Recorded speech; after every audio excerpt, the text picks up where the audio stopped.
Buen día chicos, ¿cómo están? Hoy 12 de junio del 2020 vamos a estar dando continuidad a las microclases de nuestra materia. Hoy nos toca desarrollar el eje temático número 7, que tiene que ver con la educación para la salud bajo la mirada de la Organización Mundial de la Salud y la salud pública en Argentina. Antes de empezar a charlar acerca de la educación para la salud, quisiera contarles que estuve viendo los proyectos áulicos que han estado subiendo. Cerrará esta noche a las 23:59 y algunos proyectos están muy bien. Hay personas que se nota que comprendieron las fases de un proyecto áulico, las partes de un proyecto áulico y qué consiste en cuanto nos imaginamos a una parte, por ejemplo la justificación, y de qué se trata justificar cuando nos imaginamos una parte de un contenido conceptual y qué vamos a cargar en el contenido conceptual. Eso es importante. Y también he visto personas que han buscado un proyecto, se ve en internet, y así como encontraron, pegaron en el ensayo las partes de los proyectos. Y la idea es que ustedes construyan el proyecto bajo su mirada, que ese proyecto esté adaptado a las necesidades que ustedes han encontrado, a la problemática que han encontrado en el fenómeno que ustedes han elegido trabajar. Vamos a estar corrigiendo algunos de estos aspectos en el proyecto áulico, así que luego que esta noche cierre va a estar habilitado para mañana sábado nuevamente el paso 2 en la construcción de nuestro proyecto áulico. Quiero instarles a que sigan conectados como están muchos de ustedes. Ya nos queda, creo que 3 semanas y termina la materia. Estamos por empezar el eje temático 7 y son 9 ejes y ya damos por finalizada nuestra materia, ¿sí? Es importante que todas las actividades obligatorias las hagan, ya que la regularidad va a estar basada en muchos aspectos. Uno de esos aspectos es el cumplimiento de las actividades obligatorias, la aprobación de los ejes integradores. Así que les pido por favor que sigan conectados como lo hacen ahora, que entren al aula periódicamente. A veces veo personas que se conectan 1 o 2 veces a la semana y eso es una conexión muy poca, porque deberían estar más conectados, viendo los sucesos, entrando al foro a leer lo que les contesto a sus compañeros cuando tienen una duda. O sea, hagamos un último esfuerzo, que ya pronto se termina con esta primera fase o este primer ciclo, de así por así llamarlo, de las primeras cursadas, de las 5 primeras materias que creo que ustedes están cursando, ¿sí? El tema entonces que nos une hoy es la educación para la salud, y cuando nos referimos a educación para la salud vamos a tomar a un organismo tan importante como es la Organización Mundial de la Salud, para poder ir definiendo y viendo algunas características que son propias de la educación, y también ir viendo otros aspectos a la cual engloba el concepto de educación para la salud, ¿sí? La Organización Mundial de la Salud en 1998 propuso una definición, y ustedes ya lo van a ver y pueden buscarlo inclusive. Es la famosa definición que dice que la educación para la salud comprende las oportunidades de aprendizajes creadas conscientemente que suponen una forma de comunicación destinada a mejorar la alfabetización sanitaria, incluida la mejora del conocimiento y el desarrollo de las habilidades personales que conducen a la salud individual y a la salud de la comunidad. Esta es una definición que se trabajó desde entonces, desde el año 1998, y es quizás una de las más ajustadas al término educar para promover salud o para lograr salud, ¿sí? Tenemos que tener en cuenta que esta definición es una definición que toca muchos aspectos, porque como habrán escuchado, en un momento dice que esta educación, esta comunicación que se destina cuando uno charla o cuando uno educa, está destinada a una alfabetización sanitaria. Y esa alfabetización sanitaria es a que los profesionales de la salud utilicen a la educación como una herramienta de superación, como una herramienta para crecer, como una herramienta para poder obtener otras titulaciones, hacer una especialidad, hacer un posgrado. O sea que la educación para la salud en su construcción toca varios puntos. Uno, el crecimiento personal del profesional de la salud en cuanto a lo académico. Y el otro, que todo sujeto que se educa, como hemos charlado en algún momento cuando abordábamos a la educación, es un sujeto que no vuelve a ser el mismo porque ha logrado aprender nuevas cosas, y por lo tanto si aprendió se transformó, y cuando logró transformarse es cuando se educa. Y si se educa es un sujeto que va a conocer acerca de qué se trata la salud, porque va a poder discriminar entre lo que hace bien y lo que hace mal, y por lo tanto también tiene la capacidad de comunicar y va a poder comunicar como profesional de la salud qué actos están bien y qué actos están mal en pos de una salud, de una buena salud, ¿sí? Entonces vemos que esta definición es una definición bastante completa. También tenemos que tener presente, cuando empezamos a tocar el tema de educación para la salud, términos que ya hemos trabajado, como ser educare y educere. Ustedes van a poder volver a la etimología de estos términos, de dónde provenían estos vocablos, y poder tener en cuenta lo que significaba cada uno, ¿no? Sí, cuando hablábamos de educere, de poder imaginarnos de esto de sacar a la luz, de extraer algo de adentro hacia afuera. Y también vamos a imaginarnos a la educación en sí, cómo se va moviendo en este proceso de educare y educere, teniendo en cuenta que educare también significa esto de criar, nutrir, alimentar, de poder tener, cuando dice criar, nutrir y alimentar, es una capacidad de conocimiento aumentado, de tener un super cerebro cargado de mucha información relevante, importante a la hora de poder imaginarnos a la salud, ¿sí? También existen características de la educación. La educación tiene características que promueven distintos aspectos. Entre los aspectos de promoción, la educación se hace referencia solo al hombre. Eso es algo importante que debemos tener siempre presente, porque es el hombre que, por su capacidad de pensamiento, por su capacidad de raciocinio, a quien nosotros podemos decir que se educa, que aprende, que deja de ser lo que era antes para crecer, ¿sí?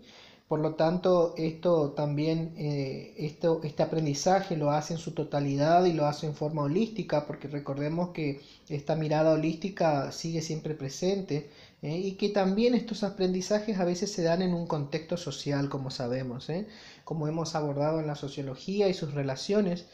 Toda sociedad tiene una construcción propia por la cual esos sujetos se desenvuelven. Por lo tanto, la educación también está adecuada al contexto social en que el sujeto vive. Solo el hombre puede reflexionar sobre sí mismo y su entorno, justamente por esa capacidad de poder verse y pensarse. Puede estar presente ante sí mismo e interrogarse sobre el modo de mejorar esa realidad. Y ustedes en el proyecto áulico están haciendo esto, de poder pensarse a uno mismo o de poder pensar al otro, el entorno en donde vive la otra persona, y poder mejorar esa realidad. ¿Cómo van a mejorar la realidad? Con el descubrimiento de una problemática en un fenómeno, en un fenómeno X de esa sociedad o de esas personas a las cuales ustedes están observando. Y una vez que encuentran la problemática, van a plantear, mediante los pasos del proyecto áulico, la solución que tienen para poder dar una salida certera, una justificación certera, encontrar la solución a la problemática que ustedes plantean, ¿sí? Por lo tanto, el hombre también tiene esta capacidad de pensar que le permite que esta capacidad de pensamiento crítico, de pensamiento general que el sujeto hace acerca de sí mismo y del otro, es lo que también forma la cultura y hace que integren estos conocimientos y que existan modos de relaciones, formas de vida, que exista un lenguaje, que exista una forma de trabajar. ¿eh? Recordemos que el lenguaje, cuando nosotros charlábamos de antropología, fue el elemento principal por el cual llevó al hombre a transformar todo su ser en cuanto a poder comunicar sus conocimientos, en cuanto a poder comunicar un aprendizaje vivido, aumentó las relaciones entre un sujeto y el otro. La comunicación fue una de las herramientas que el sujeto utilizó desde hace mucho tiempo y que hasta ahora sigue siendo como lo más preponderante a la hora de poder buscar conocimientos, ¿sí? Buscar conocimientos científicos. Obviamente que el conocimiento científico no es otra cosa que una comunicación, un lenguaje escrito, comunicado, estudiado, por la cual las personas que leen pueden apropiarse de eso, ¿sí?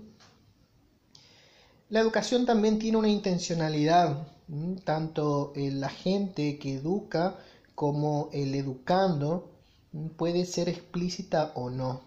Y la intención es muy importante porque justamente con lo que se plantea el sujeto cuando enseña o cuando educa, esa intencionalidad directa que el profesor hace hacia sus alumnos es porque está guiado a la resolución de esa problemática que el sujeto encontró, que el profesor encontró, perdón, y que el profesor quiere que sus estudiantes aprendan eso. Entonces la intención está directa, que ustedes aprendan hoy de qué se trata la educación para la salud, por ejemplo. Mi intención es que ustedes sepan las características, mi intención es que ustedes sepan la definición de educación para la Organización Mundial de la Salud, mi intención es que ustedes comprendan cómo la educación para la salud se entrama con otras ramas u otras ciencias de la enfermería, como la comunitaria, la atención primaria a la salud. O sea que esa intencionalidad siempre está guiada por esa gente que educa. Ustedes cuando sean enfermeros y estén educando a sus pacientes siempre van a tener una intención detrás de las cosas que dicen. Si ustedes están educando a una población con hipertensión arterial, su intención va a ser que esas personas con hipertensión disminuyan el consumo de sal, que dejen de fumar, que hagan actividad física. O sea, siempre este proceso de educación está ligado a una intencionalidad de cambio.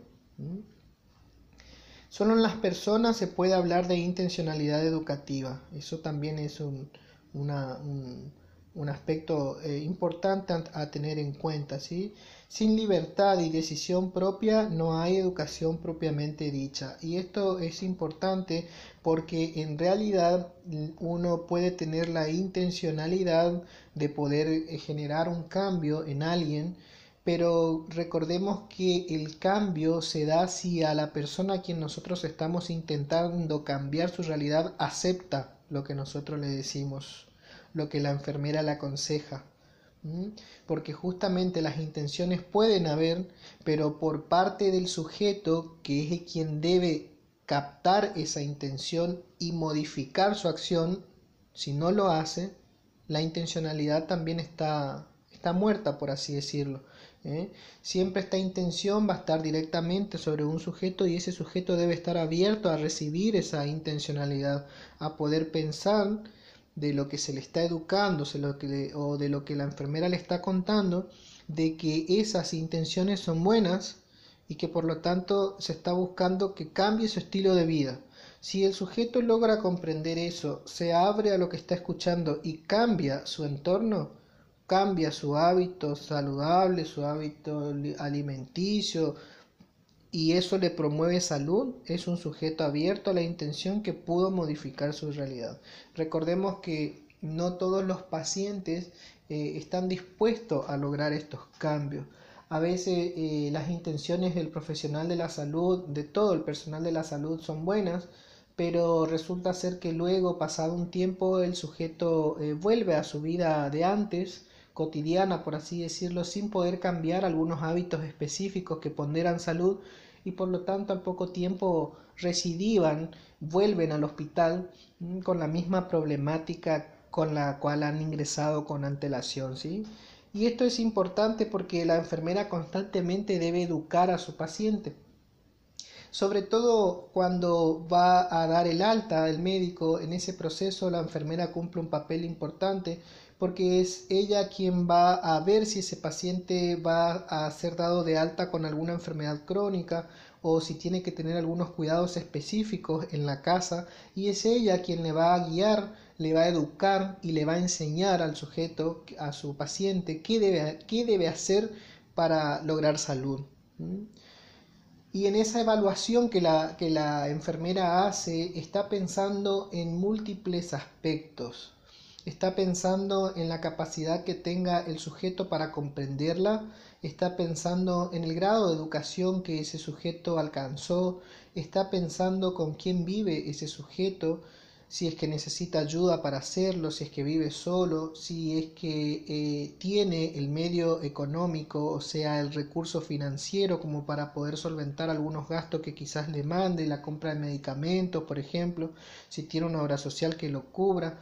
O sea, la enfermera está aplicando su mirada holística, imaginándose cómo ese enfermo va a ir a reinsertarse en su comunidad, en su sociedad o en la familia a la cual vino, y si en ese lugar de reinserción existen los elementos para la cual el sujeto va a tener a su disponibilidad para poder continuar con el procedimiento, con el proceso, con la técnica que tengan que hacer dependiendo de la patología que tenga, y así poder restablecer su equilibrio en ese binomio salud-enfermedad.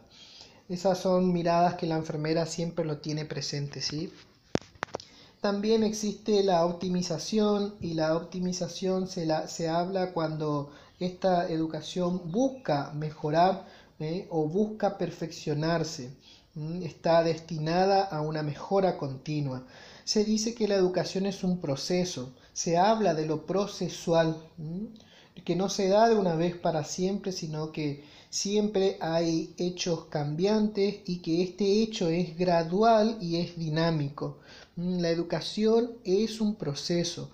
Nosotros no nacemos con todo el conocimiento, por lo tanto debemos aprender.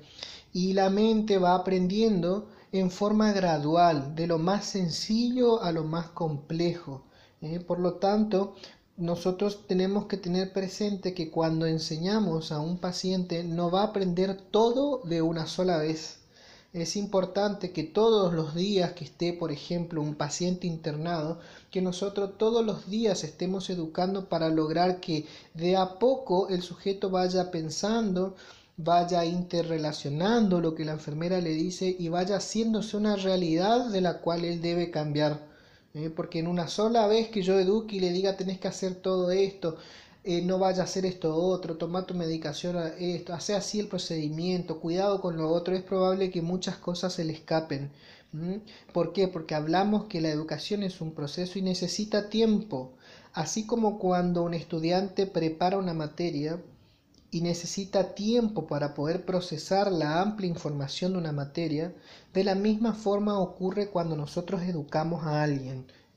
Debemos darle el tiempo necesario para que esa persona pueda darse cuenta de la importancia de la temática a la cual estoy educando, le estoy contando, de poder pensar cómo eso afecta a su vida cotidiana y de poder tomar una decisión certera acerca de eso. Eso es muy importante, siempre debemos tener presente.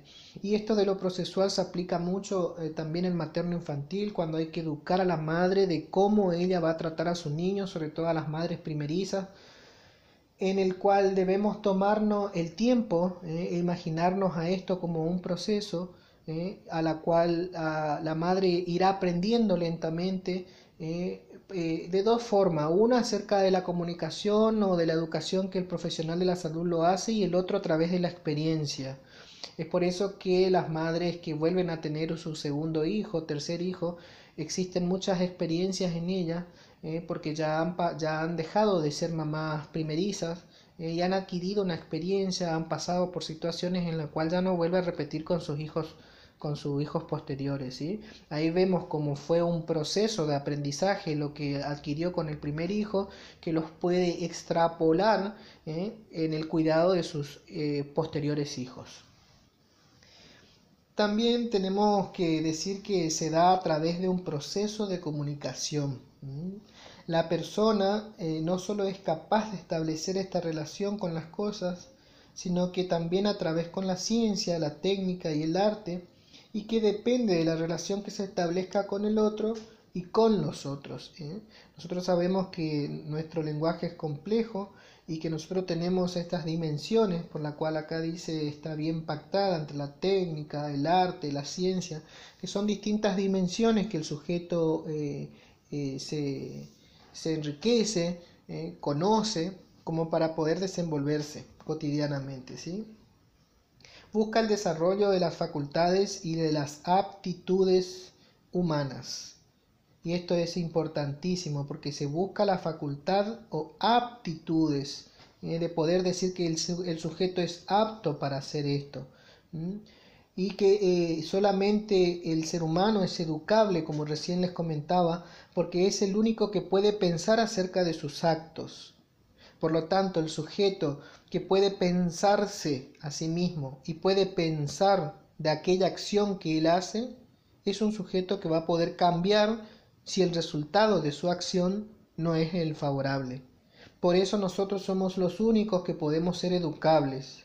Y de repente ustedes van a escuchar que cuando alguna señora, yo he escuchado por ejemplo que dicen, ay, mi perro es reeducado. El perro no se educa, el perro no tiene la capacidad de pensar críticamente como lo hacemos nosotros, el animal en sí, no solo el perro.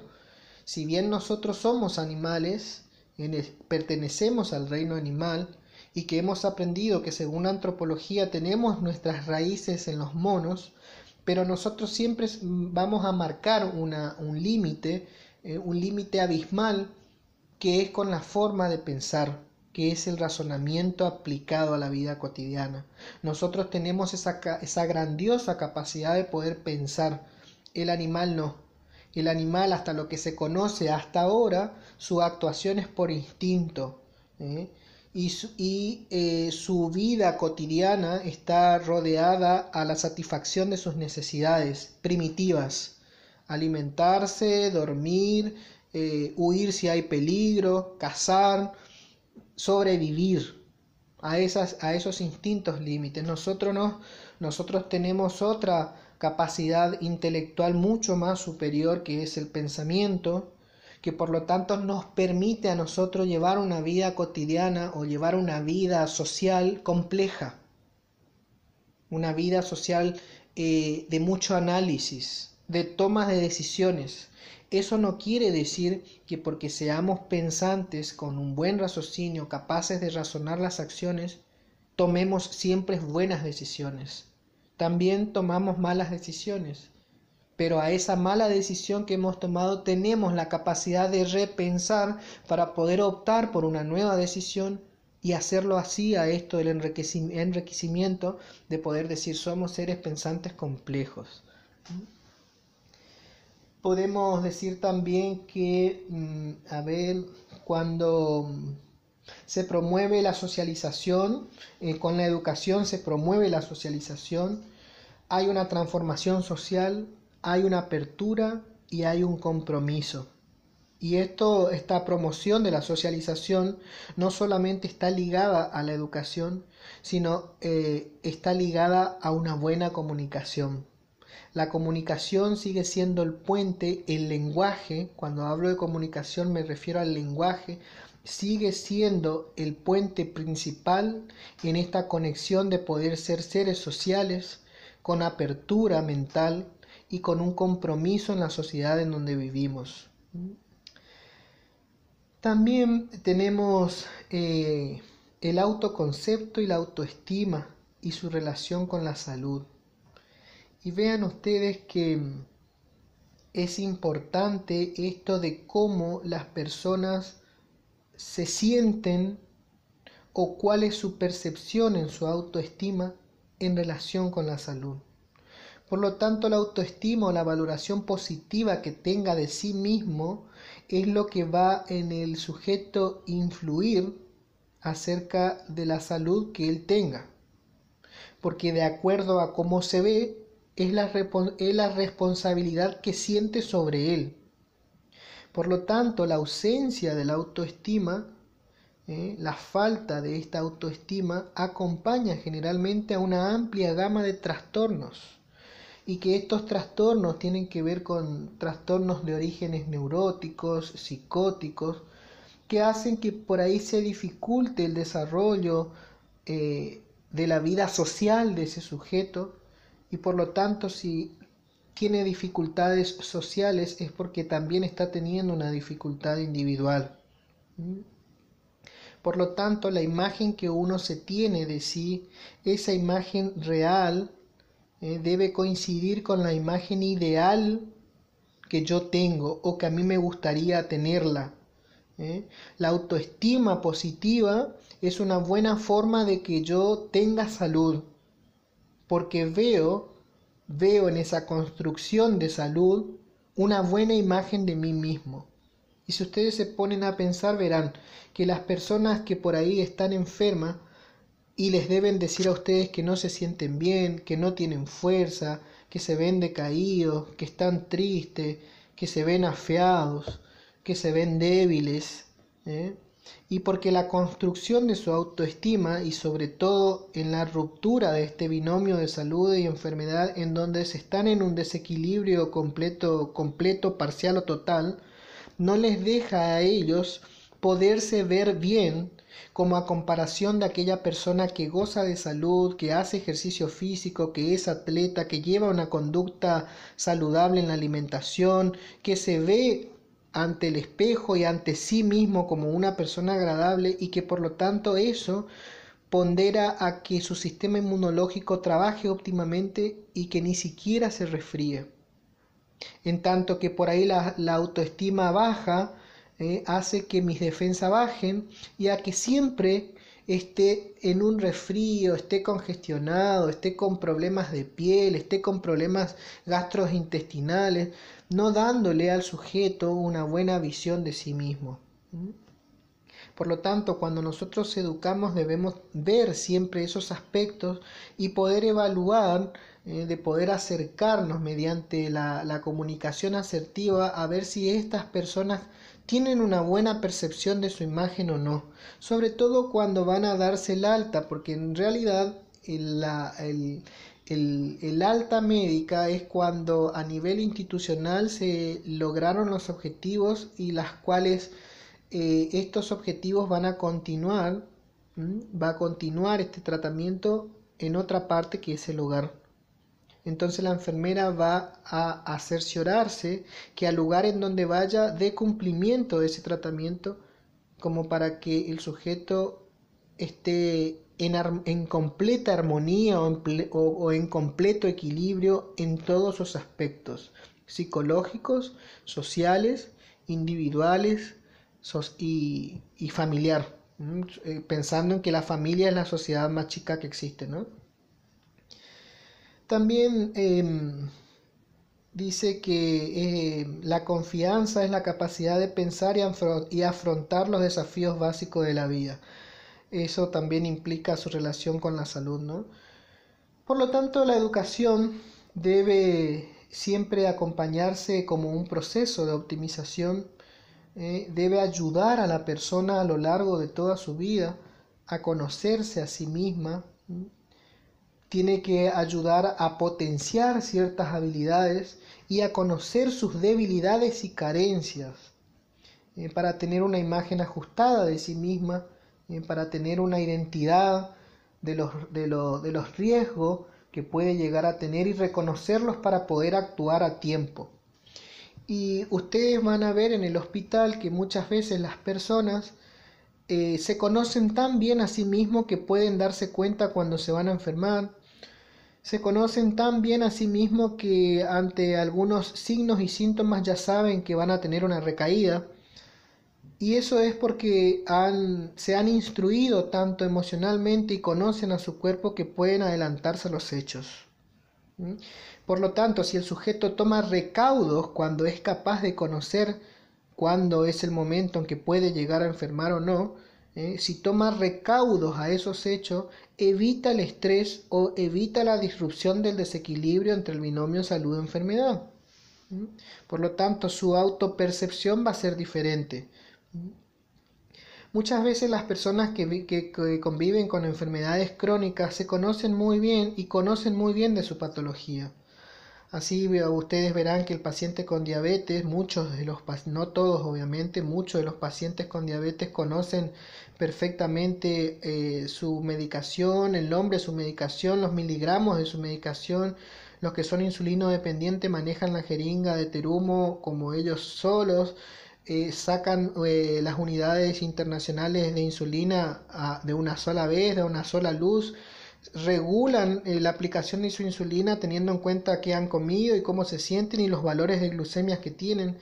Las personas hipertensas manejan su tratamiento farmacoterapéutico de una forma increíble, conocen cuáles son beta bloqueantes, conocen cuáles son los inhibidores de la angiotensina. O sea, el enfermo crónico, todas las enfermedades crónicas hacen que, como se convive con ella por mucho tiempo o a lo largo de toda la vida, hacen que el sujeto pueda conocerse y conocer a la enfermedad de una forma detallada. Por eso nunca duden cuando un paciente con una enfermedad crónica les dice algo acerca del tratamiento o acerca de la farmacoterapia que estén recibiendo, porque generalmente la mayoría de las veces el paciente crónico conoce muy bien acerca de su patología. También podemos hablar de que algunas estas enfermeras ilustres como Sir Henderson y Gordon también ya han hecho su aporte acerca de la educación para la salud en su momento, y donde Henderson definía que es el proceso de asistencia a la persona, y no solamente una asistencia destinada a lo individual o personal del sujeto, sino también una asistencia colectiva, y que esta asistencia era para que se pueda tomar decisiones. Y una vez que ha sido informado acerca de lo que le sucede en la materia que le afecta a su salud, para que la persona a su vez tome riendas en el tema y pueda reinsertarse en la comunidad o en la sociedad. Eso proponía Virginia Henderson, ya donde pensaba en su momento en que el sujeto necesitaba en sí esa manera, conocer acerca de su desequilibrio o de su enfermedad que le afectaba para poder tomar buenas decisiones. En tanto que Gordon también hablaba que toda esta combinación de experiencias que vivía el sujeto, que esta combinación de aprendizajes que el sujeto experimentaba a lo largo de su vida, que planificaba, ayudaba o le facilitaba a él a tener comportamientos más saludables. Porque como conocía acerca de qué es lo que le producía el mal o qué es lo que le hace mal, le servía al sujeto para que tome buenas decisiones y que dentro de esas buenas decisiones vengan llevadas con cambios en el comportamiento y que esos cambios sean saludables para él. Por lo tanto, estas teoréticas también hicieron su aporte cuando nosotros charlamos de educación para la salud. La principal finalidad no está en evitar a la enfermedad en sí, porque obviamente si hablamos en atención primaria, nosotros siempre vamos a buscar que el sujeto evite enfermarse, pero también debemos pensar con aquellos sujetos que ya han enfermado qué hacer. Entonces la principal finalidad no está solamente en evitar a la enfermedad, sino en que debemos promover hábitos o estilos de vida saludables para no acercarnos a esa enfermedad. Y también debemos pensar que cuando el sujeto enfermó, cuando ya se produjo un desequilibrio en él, ¿cómo debe hacer para convivir con ese desequilibrio? Lo ideal siempre en la educación para la salud es adelantarnos a los hechos. Inmunizar, vacunar para poder prevenir una enfermedad, educar en estilos de vida saludables para tener salud, adelantarnos en ese primer nivel, cosa de estar lejos de la enfermedad como para poder vivir en un equilibrio. Pero esto no es hacer la vista gorda a qué suceden con las personas que ya han adquirido una enfermedad crónica o una enfermedad aguda. También debemos pensar en ellos acerca de cómo va a ser su convivir con el tratamiento para lograr a su vez un buen equilibrio, una aceptación. Recordemos que enfermar, cuando vimos antropología, enfermar es un proceso en la cual, dependiendo qué patología sea, puede convertirse en un sufrimiento, en una dolencia, en las cuales muchas veces el sujeto no tiene la capacidad de sobrellevar, y por lo tanto esto acarrea que cada vez sea menos fuerte, por así decirlo, hasta que sucumbe. Entonces, debemos pensar siempre que el proceso de enfermar es un proceso complejo, como ya lo definía el antropólogo francés, y que por lo tanto emocionalmente los sujetos actúan de una forma teniendo en cuenta la experiencia que han tenido con la enfermedad o no, o cuánto acercamiento han podido vivir con otras personas acerca de una enfermedad X. Los hábitos saludables están insertos en un determinado contexto o entramado social, formando determinados estilos de vida. Y esto es importante saberlo, porque el entramado social es muy importante en el sentido en que me va a decir a mí, para una sociedad estos hábitos son saludables, que quizás para otras sociedades no. Nosotros sabemos que tomar mate es una cultura instaurada en la Argentina. Somos muchos los argentinos que tomamos mate, pero también debemos ser conscientes que el mate en sí, si yo tomo muy tarde, me produce insomnio. Si me produce insomnio, no tengo las horas de descanso saludable. Si no descanso las 8 horas que propone la salud como mínimo para poder descansar, no estoy haciendo ningún beneficio saludable a mi cuerpo, y por lo tanto también el mate puede mancharme los dientes, y si es muy caliente, y si tomo mucho mate y es repetitivo y tengo el gen predisponente, hasta inclusive podría tener un cáncer esofágico. Entonces nosotros decimos, a la pucha, está instaurado socialmente tomar mate en la Argentina, pero nosotros no vamos a dejar el mate de un día para el otro pensando en que cada mate que voy a tomar, y si el agua está muy caliente, podría provocarme en un futuro un cáncer esofágico, o podría producirme estos daños que se producen, que están descritos, que produce el mate. Porque socialmente está instaurada una cultura acerca de la visión que las personas tienen del mate, que lo mismo podría suceder con el alcohol y el tabaco. Es una construcción social que nosotros hacemos de cómo un agente puede dañar la salud de un sujeto. Quizás no tengan distintos calificativos para muchos acerca, si ponemos en una balanza qué es más saludable, tomar mate o fumar, y van a haber personas que van a estar de acuerdo entre tomar mate y fumar. Todo va a ser muy particular, por así decirlo, de acuerdo a qué sentido común uno aplique en la decisión de poder decir esto es más saludable para mi salud. Por lo tanto, yo decido, bajo mi propia decisión, tomar estos hábitos y estos no. Y podemos poner así, por cuestiones, como dice acá, de estilos de vida, que se dan en un entramado social. Podemos poner muchos ejemplos, podemos poner al mate, podemos poner al cigarrillo, podemos poner a la bebida alcohólica, podemos poner al café, podemos mencionar a las personas que comen comidas sazonadas con mucha salsa, que comen frito.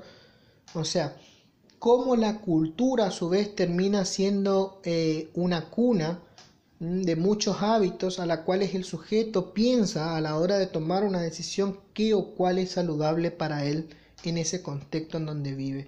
Por lo tanto, el entramado social juega un papel importante a la hora de poder discernir y ver qué hábitos esas sociedades tienen y que esas mismas sociedades consideran como saludables para ellos. Podemos hablar acerca de deberá distinguirse al conjunto de comportamientos y a los contextos donde se desarrollan, que es lo que ya hablamos, y por lo tanto también nos habla acerca de la educación para la salud en una edad adulta, y que hay elementos que influyen, como ya hemos hablado, acerca de los estilos que se dan, o sea, acerca del estilo de vida que estos adultos tienen, ¿sí? Que la percepción de salud y enfermedad, que ya hemos hablado, y que esta percepción también se habló en antropología, la creencia personal que la cultura tiene, la cual influye, el momento o estadio en que el sujeto está atravesando en el ciclo vital de su vida, la edad que tenga, el sexo, el nivel de estudio alcanzado, las características propias o personales que este sujeto tenga y que estén relacionados entre sí, como para poder decir, como para poder dar un concepto o una autoestima en particular, ¿sí? Los comportamientos saludables o no también son un tema que a la educación para la salud le interesa, porque por sobre todos estos comportamientos que son poco saludables. Y también tiene que ver acá el entramado social, porque algunos comportamientos que nosotros creemos que son saludables a veces no lo son. ¿Eh? Están más arraigados, pero pueden lograr quizás la modificación o la adquisición de algunas conductas. Y que a veces aún conociendo la forma en la cual uno puede actuar correctamente, tenemos dificultad para hacerlo. Se nos hace difícil hacerlo. Y que a veces estos comportamientos no saludables nos proporcionan casi siempre momentos de placer. Y pensemos ahí que justamente a veces todo lo que en la alimentación, a quien no le gusta una Coca-Cola, y sabemos que la Coca-Cola es azúcar pura, a quien no le gusta las butifarras, los chorizos, mortadelas, y sabemos que eso es colesterol para nuestras venas y arterias, grasa para nuestra vena y arteria. O sea que muchas veces, que a veces esto que produce mucho placer para uno no es saludable. Y quedan lejos, como solo lo vivimos a esta percepción de que es algo bueno o algo rico si es que lo como, hago al mismo tiempo que yo pueda verlo a eso como un hábito no saludable, sino al contrario, veo como un hábito saludable poder comer todas estas comidas que por ahí no son buenas para el sistema cardiovascular, el sistema hormonal y todos los sistemas del funcionamiento de nuestro cuerpo, ¿sí? El nivel socioeconómico, la vivienda y el trabajo también son aspectos muy importantes. La falta de los recursos básicos hacen que el individuo a veces no se sienta motivado por cuestiones de la salud.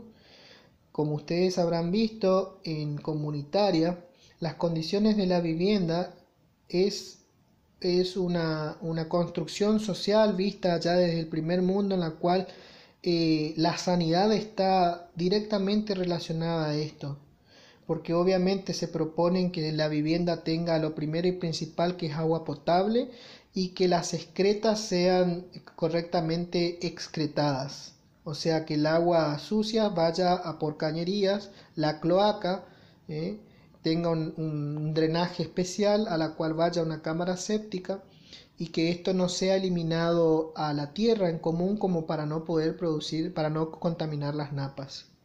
Eso como primer principio. El otro es que las paredes se eviten y que no sean de barro, de paja, de cartón, sino que sea un material y que este material esté completamente cerrado, como para evitar el anidamiento de insectos o de algunos vectores que puedan picarnos y contagiarnos de enfermedades.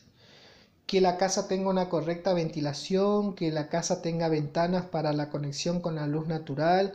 Todo esto que ustedes han dado en comunitaria ahora vuelve a recobrarse como una verdadera importancia, porque para la educación en la salud, el estilo de la vivienda, la forma de la vivienda, cómo se encuentra la vivienda, dónde están las ventanas, si están en el sur, si están en el norte, si esa casa se airea, si tiene todas las conexiones correctas para el agua potable y el desagote de las aguas sucias.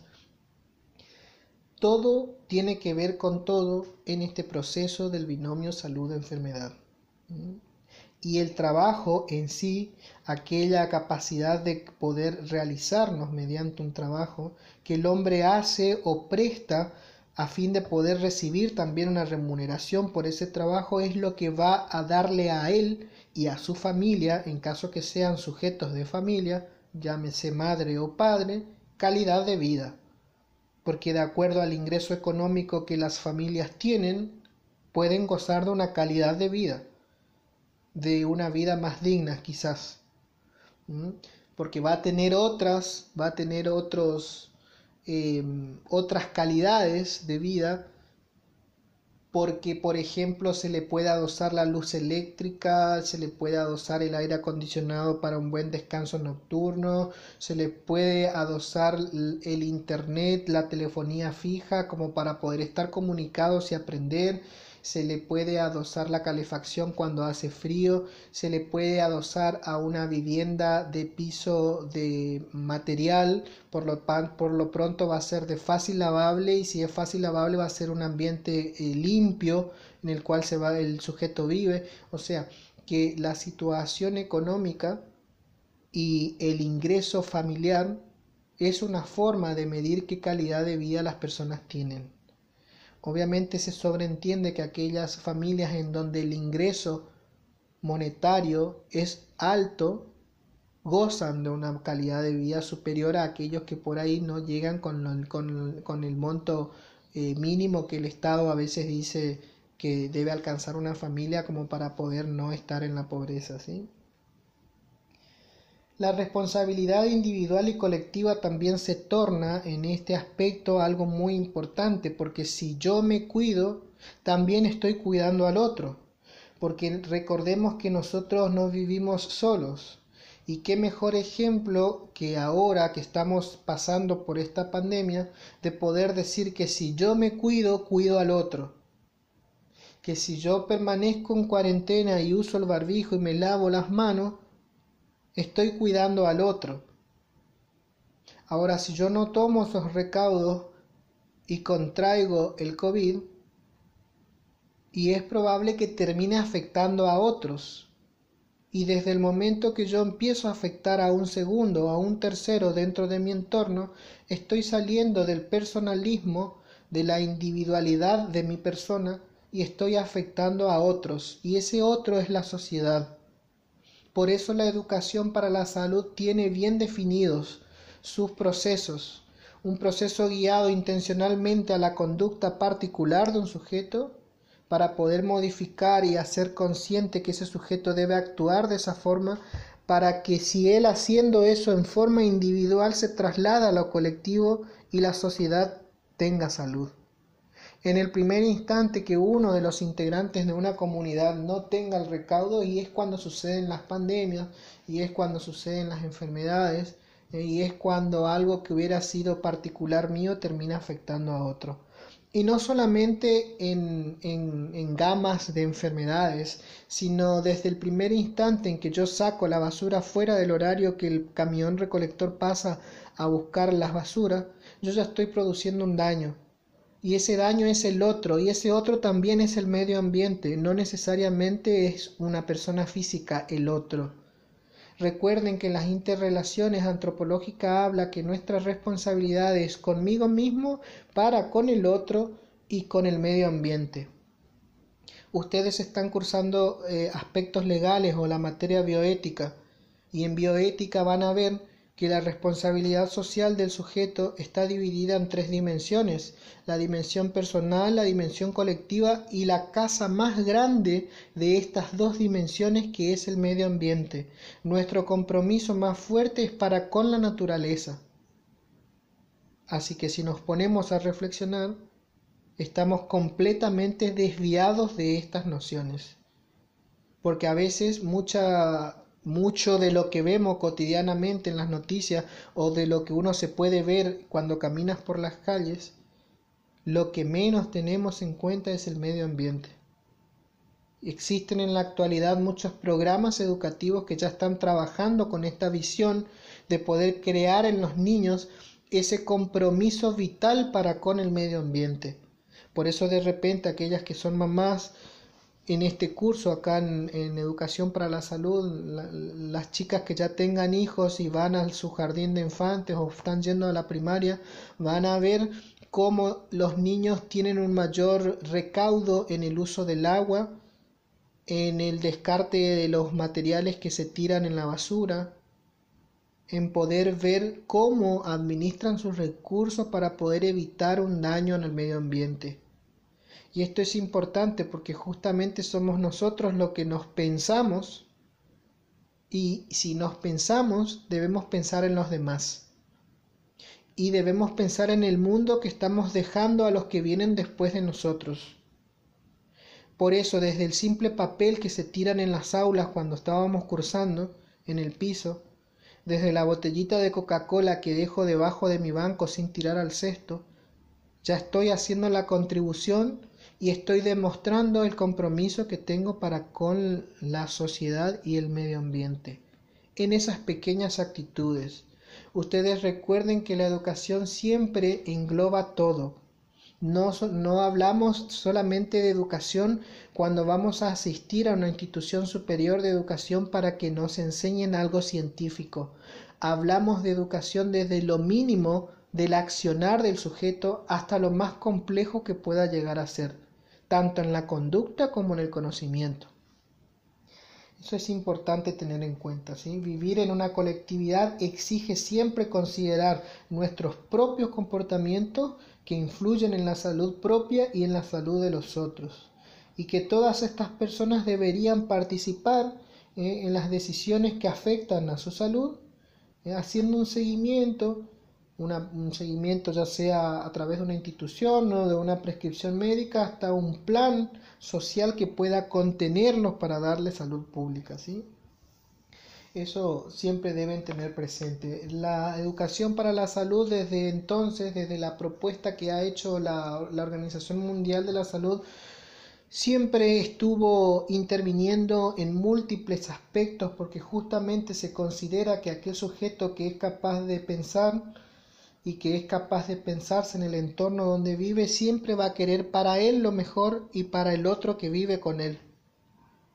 Se cree, se considera, por eso utilizo esas palabras, porque de repente hay acciones individuales que te hacen pensar que ese sujeto no piensa así. Entonces a veces vivimos del deseo, del debería, mientras nosotros sabemos que no debería ser de esa forma, sino tiene que ser así. Y no dar esa posibilidad de poder decir, bueno, eso es lo ideal, pero no se hace. Si es un ideal y que el ideal persigue bien, como se da en bioética, ustedes deben estar dando con la licenciada Leguiza, toda aquella acción que persigue bien y que produce un bien hacia mí, se considera que está produciéndose un bien social. Y debemos ser cautos, porque a lo mejor yo digo, bueno, sí, todos los días me estoy tomando una cervecita, a mí me hace bien, por lo tanto le hace bien al otro, no. Debo pensar en acciones que ponderan el bien social o el bien común. Esos son estándares que produce una sociedad y que la sociedad lo ve en sí como un acto de bien. Ser solidario, donar, cuidar la ciudad, limpiar, no ensuciar, esos son bienes universales a las cuales si yo lo hago como una responsabilidad individual, estoy produciendo un bien común. El bien común o el bien social es el bien que debemos perseguir entre todos, porque somos conscientes que nuestra gran casa es el mundo, es el compromiso con el medio ambiente. Existen, por ejemplo, otras premisas que se deben tener en cuenta cuando estamos en el ámbito de la educación para la salud, y es que debemos ser conscientes de que el mensaje que queremos transmitir a veces se distorsiona. Entonces constantemente nosotros debemos chequear con nuestro paciente si es que él está comprendiendo lo que nosotros queremos que él comprenda. Porque conversar es un momento en el cual si el otro sujeto no comprende mis intenciones, mis intencionalidad, entonces el mensaje se distorsiona. Y un mensaje distorsionado puede provocar que el objetivo que yo busco sobre el cambio de hábito de ese sujeto no se logre. Por lo tanto, tenemos que tener siempre presente esto. y que la distorsión que se puede dar en la transmisión de una comunicación con alguien, con una persona o con el paciente, siempre está pendiente del nivel educativo que tenga, de la cultura que le gusta a ese sujeto, del lenguaje que hable, si habla español o no, de los mitos, de los prejuicios que ese sujeto tenga, de las creencias que ese sujeto tenga, de los conocimientos previos a la situación que él está viviendo. Todo eso va a influir para que el mensaje no se distorsione. Cuanto más el sujeto conoce acerca de lo que la enfermera le está hablando, hay menos chances que el mensaje se distorsione. Por lo tanto, siempre debemos ser cautos en esto de tener presente que quizás lo que yo diga no se entienda con las intenciones que yo creo que se debe entender. Y yo siempre lo estoy pensando. Porque a veces digo, espero que mis estudiantes entiendan qué es lo que yo le estoy queriendo demostrar con esto. Y resulta ser que de repente me escribe alguien y me dice, no entiendo, necesito ayuda. Y ahí yo vuelvo a repensar si fui claro con lo que yo pregunté, o quizás en mi pregunta entendí yo, pero no fue una pregunta adaptada para que el otro entienda. Ese proceso yo lo hago y me tomo el tiempo. Por eso ustedes verán en el foro cuando yo les hago una contestación a alguno de sus compañeros, le pongo lo preciso. Con respecto a su pregunta, tal es la respuesta. Porque también cuando nosotros damos información precisa acerca de lo que el sujeto quiere saber, yo evito la distorsión del mensaje y evito los malos entendidos. Y algunos compañeros suyos quizás deben estar pensando en los mensajes que yo le mando, y yo les soy bien claro, cosa que no tengamos grises. Que quede bien claro, si hace esto, esto y esto, ¿vas a andar bien o vas a andar mal? Te sugiero que haga lo otro, le digo, y le hablo en sugerencia, porque justamente el entramado social es tan complejo que cada uno de nosotros puede optar por hacer o no. Si deseas continuar en la materia, hace esto. Te sugiero que hagas estos cambios. Todo con un bien común. ¿Cuál es el bien común? Que todos lleguemos ahora a julio y estemos todos regulares. Y que muy pronto se abra la mesa para examen final, ustedes puedan estar en condiciones y rindiendo su examen final. Por lo tanto, ahí el mensaje es doble lo que les estoy diciendo. Les estoy diciendo que no termina conmigo el compromiso al obtener la regularidad. El compromiso de ustedes conmigo termina cuando ustedes aprueban la materia. Ahí será el cierre. Y yo me quedo tranquilo sabiendo que cuando aprobaron mi materia alcanzaron con lo mínimo que yo quería que ustedes sepan. Y sabiendo que van a salir seres convertidos, en que quizás se van a acordar de mí por mucho tiempo. Algunos ya me deben estar odiando o no, otros me deben estar queriendo, porque recordemos que coexisten las dos cosas al mismo tiempo. Así como hay fuerza hay debilidad, así como hay belleza hay fealdad, así como hay peso hay liviandad, o sea, todo lo opuesto siempre está. Eso es lo importante, la intención educativa con la cual yo deseo transformar a alguien. Siempre mi compromiso como educador está transformar la realidad del sujeto.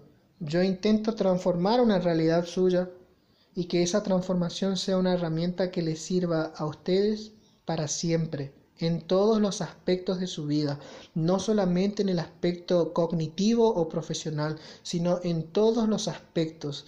Y cuando me refiero a todos los aspectos, va más allá del poder adquirir una información conceptual, una información científica. Va más allá de eso. Va para el compromiso personal, el compromiso societario, el compromiso como buen profesionales que van a ser y el compromiso para con el otro. El de ustedes mismos ya sabemos, porque todo lo que ustedes construyan es para ustedes mismos, pero que luego esa construcción lo van a aplicar en forma en la cual van a devolver en ese restablecimiento de salud que van a hacer con las personas que ustedes trabajan un bien común. Cuanto ustedes más conocen de algo, van a poder brindar mejores cuidados de calidad. Cuando ustedes más interrelaciones hacen entre las materias principales del funcionamiento físico o del funcionamiento de los órganos de la fisiología humana, por ejemplo, van a poder acercarse más a una problemática que tenga su paciente. Cuando ustedes más conocen de anatomía, van a poder saber más cuando un paciente esté enfermo o tenga una dolencia particular. Cuando ustedes conozcan más de la farmacología van a poder saber cuándo un tratamiento farmacológico está haciendo efecto o no. Cuando ustedes conozcan más de la psicología van a poder dar mejores cuidados porque van a decir este paciente tiene esto, este paciente se está rehusando, este paciente está en regateo, este paciente todavía no cayó de su enfermedad, por lo tanto está haciendo un duelo congelado porque perdió su familia, porque perdió una extremidad, porque le amputaron un brazo. Van a poder mirar a un sujeto enfermo de todos estos enfoques que nosotros queremos que ustedes lo hagan, que es poder aplicar el juicio crítico y el juicio clínico, que son dos cosas diferentes. Poder pensar a una problemática y encontrar múltiples soluciones valederas. También, a ver qué más dice. No hay comunicación sin retorno. Esto es obvio. No existe una comunicación si donde yo hablo y la otra persona no me responde. Ese feedback, esa retroalimentación o esa devolución que la otra persona me hace es muy importante para mí porque mediante ese feedback yo voy a comprender si mi intencionalidad está siendo asertiva o no. Por lo tanto, no existe una buena comunicación si no hay feedback. Hay que formular buenas preguntas, hay que explicar de buena manera, hay que dar ejemplos si es posible y hay que evitar preguntar a cada rato, ¿entendés lo que te digo? ¿Entendés lo que te digo? Suena muy fuerte porque es como que coloco al sujeto en una posición en que es muy difícil lo que yo le estoy diciendo y que su capacidad cognitiva no le da para entender lo que yo le digo. Por eso siempre hay que utilizar palabras correctas cuando enseño al paciente, en poder decirle: Juan, ¿se comprende lo que estoy diciendo? Mariana, estoy siendo claro en lo que te estoy contando. Pedro, si no entendés, decime, te explico de otra forma. Porque quizás yo me esté entreverando y no te puedo decir bien lo que yo quiero decirte. Demostrar humildad en el proceso comunicativo es algo muy importante, porque de acuerdo al grado de humildad que yo me maneje en el proceso comunicativo, mi paciente se va a abrir a contarme todo lo que él tenga para decir. Desde el primer momento en que el paciente no entiende a la enfermera porque maneja un lenguaje técnico científico y se va a cerrar, te va a decir sí, pero no comprendió nada. Entonces, es importante siempre mantener presente a que si la persona no me responde es porque está habiendo una interferencia, una barrera intercomunicativa. Recuerden que existen barreras en la comunicación y estas barreras hacen que no se produzca la intencionalidad que yo deseo. Por lo tanto, no siempre yo voy a ser emisor. También en algún momento tengo que ser receptor. Y desde el momento en que yo cambio mi papel de emisor a receptor es porque está habiendo un feedback. Si está habiendo un feedback es porque nos estamos comunicando y debemos lograr que esta comunicación sea la más asertiva posible. Bueno, esto tiene que ver con el eje temático número 7, con la educación para la salud, según la Organización Mundial de la Salud. Les voy a estar dejando el material en el campus virtual. Vamos a estar haciendo entonces el paso 2 de la construcción de nuestro proyecto áulico y también les voy a subir una actividad a la cual va a ser, ambas actividades van a ser obligatorias, la actividad 6 y el segundo paso en la construcción de nuestro proyecto áulico, que va a estar venciendo, Dios mediante, el próximo viernes. El próximo viernes ya estaremos abordando nuestro eje número 8, el cual va a ser una introducción a la filosofía. Va a ser un eje muy bueno porque vamos a poder reflexionar mucho. Filosofía es una materia que se presta para pensar. No sé si ya lo han tenido, quizás algunos en la secundaria han tenido filosofía, pero van a ver que está muy bueno poder repensarnos muchas cuestiones bajo la luz científica y poder abordar y encontrar soluciones. Creo que eso es todo. Nos estamos viendo entonces el próximo viernes. Que anden bien, chicos. Cualquier cosa, ustedes saben que el foro de consultas generales está disponible y que también la mensajería interna del campus virtual está disponible, que yo trato de responder lo más rápido posible porque yo lo chequeo desde el teléfono, o sea que cuando veo su mensaje ya le contesto desde el teléfono. Y bueno, estaremos comunicándonos. Ánimos y adelante con la materia.